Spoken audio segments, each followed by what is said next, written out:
Nova Heights Middle School was mostly normal, until Skyler brought a living blob to lunch.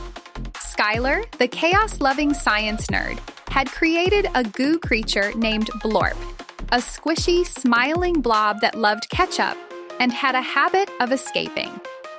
During lunch, Blorp popped out of Skyler's lunchbox, slurped up someone's spaghetti, and slimed its way through the cafeteria. Zara, Skyler's calm and sarcastic best friend, tried to stop the mess, but it got worse. Blorp multiplied. Suddenly, a second goo blob appeared, darker, meaner. Skyler called it Plorp. Plorp didn't want snacks. It wanted chaos. The school descended into slimy horror. Lights flickered, students screamed. The principal disappeared under mysterious goo-related circumstances. And Coach Buff? He lost his whistle to a tentacle in the gym.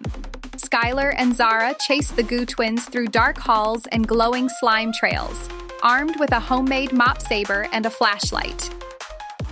Their final showdown happened in the science lab, where Blorp and Plarp faced off beside a bubbling chemical vat.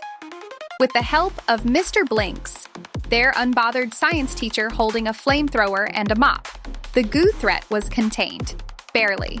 Blorp now lives in a glowing tube labeled, "Do not feed after lunch." Skyler is banned from the vents, the lab, and glitter. Zara just wants one normal Tuesday, or at least a school day without goo monsters. But something is still bubbling in Locker 13.